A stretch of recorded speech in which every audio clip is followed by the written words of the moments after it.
Everyone, welcome to our new video. আজ অনেক দিন পর তোমাদের সাথে একটা ভিডিও নিয়ে চলে এসেছি। আর আমি এখন একটা ট্রানজ্যাকশন শ্যুট করছিলাম ইনস্টাগ্রামের জন্য, সেই জন্য এত রেডি হয়ে আছি।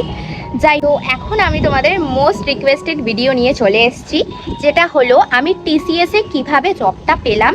সব কিছু আজকে আমি ক্লিয়ার করে তোমাদের এই ভিডিওতে বলবো। তো চলো ভিডিওটা পুরোপুরি ভালোভাবে দেখতে থাকো। দেখো, বেসিক্যালি জবটা আমি পেয়েছি কিন্তু কলেজের থ্রুতে। হ্যাঁ, কিন্তু ওয়াক ইন ইন্টারভিউ হয়, তোমরা সেগুলোতেও যেতে পারো। আর তোমরা যদি জব রিলেটেড কোনো ইনফরমেশান চাও যে কবে ইন্টারভিউ হচ্ছে না হচ্ছে, সব কিছু আমি তোমাদের সাথে শেয়ার করে দেবো। আমাকে কমেন্টস করতে পারো। অ্যান্ড আমার চ্যানেলটাকে অবভিয়াসলি সাবস্ক্রাইব অ্যান্ড ইনস্টাগ্রাম থেকে দেখলে ফলো করে নিতে পারো, অ্যান্ড ফেসবুক থেকে দেখলে ফলো করে নিতে পারো। আমি কিন্তু জব আপডেট তোমাদের দেবো, কবে লাইক হায়ারিং হচ্ছে সব কিছু তোমাদের সাথে শেয়ার করব। অ্যান্ড আমি কলেজের থ্রু পেয়েছি, বললাম এই জবটা। ওয়াক ইন ইন্টারভিউ হয় জাস্ট এই 1 মাস বা 1.5 মাস আগেই কিন্তু হয়েছিল।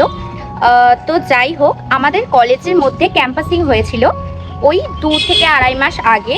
সেই টাইমে কিন্তু আমি ইন্টারভিউ দিয়েছিলাম। অ্যান্ড ইন্টারভিউতে কী কী কোয়েশ্চেন করা হয় সব কিছু তোমাদের শেয়ার তো করবই।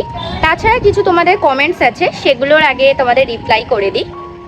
ওকে, তো ফার্স্ট কোয়েশ্চেন আমাকে করেছে মমতাশীল দিদি, বলছি এই যে কাজটা চাইলে কি সাবজেক্ট নিয়ে পড়তে হবে?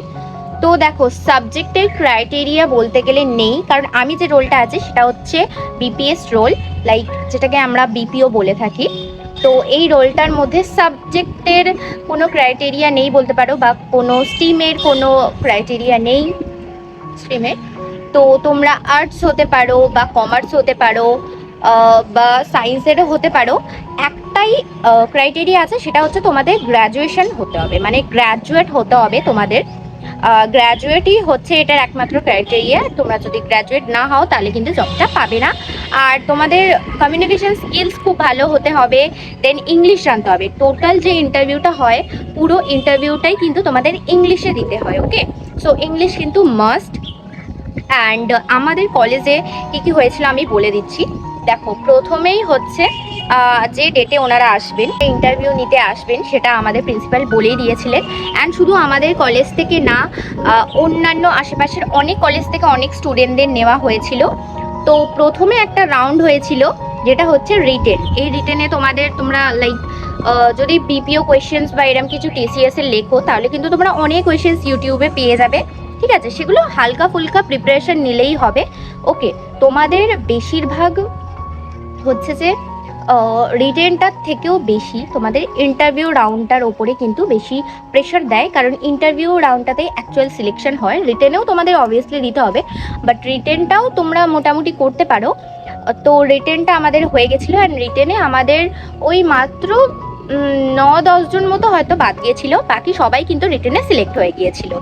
তারপরে আমাদের টোটাল 2খানা ইন্টারভিউ রাউন্ড হয়েছিল। 1 নম্বর ইন্টারভিউতেও আমি সিলেক্ট হয়ে যাই, অ্যান্ড সেকেন্ডটাতেও হয়ে যায়। আর লাস্টে আরও একটা রাউন্ড আছে, যেখানে তোমাদের ডকুমেন্টসগুলো ঠিকঠাক আছে কিনা সেগুলোও ওনারা দেখেন। তো ডকুমেন্টসও যেন ঠিকঠাক থাকে, প্রত্যেকটা সেমিস্টারের যেন রেজাল্ট থাকে, গ্র্যাজুয়েশনের রেজাল্ট থাকে, সার্টিফিকেট সব কিছুই যেন তোমাদের কাছে থাকে। আর ইন্টারভিউ রাউন্ডে তোমাদের মোটামুটি তোমরা একটু প্রিপারেশন নিয়ে যেও, কারণ খুব একটা টাফ যে কোয়েশ্চেন করে সেটা না, মোটামুটি কোয়েশ্চেন করে, বাট একটু আধটু প্রিপারেশন তোমাদের নিতে হবে। অ্যান্ড কমিউনিকেশন স্কিলস ভালো থাকতে হবে। যেহেতু এখানে নাইট শিফটের ব্যাপারগুলো আছে, সেইগুলোতে কিন্তু তোমাদের এগ্রি করতে হবে, কারণ তুমি জানো না তোমার কি শিফটিং পড়তে পারে, কি প্রজেক্ট পড়তে পারে, সব কিছুর জন্য কিন্তু তোমাকে রেডি থাকতে হবে আগে থেকে। এই জবটা তোমাদের যখন হয়ে যাবে, তোমরা যখন সিলেক্ট হয়ে যাবে, তখনও কিন্তু তোমাদের একটা ট্রেনিং হবে। ঠিক আছে, সেই ট্রেনিংটাও তোমাদের 1 উইক হবে, সেখানেও একটা এক্সাম হবে, সেখানেও কিন্তু তোমাদের পাস করতে হবে।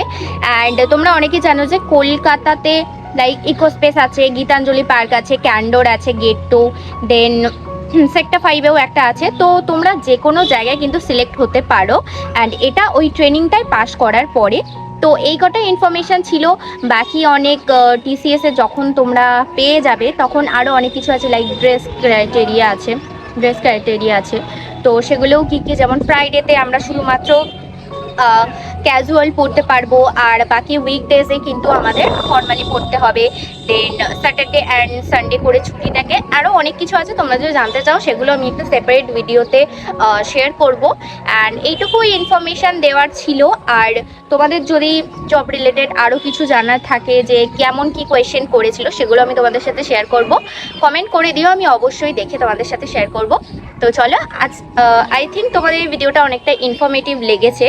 আর যদি লেগে থাকে তাহলে অবশ্যই কিন্তু ভিডিওটাকে লাইক করে দিও, আমার চ্যানেলটাকে সাবস্ক্রাইব করে দিও আরও নতুন নতুন আপডেট পাওয়ার জন্য। তো চলো, আবার দেখা হচ্ছে নতুন করে সুন্দর ভিডিওর সাথে। ততক্ষণের জন্য টাটা, বাই।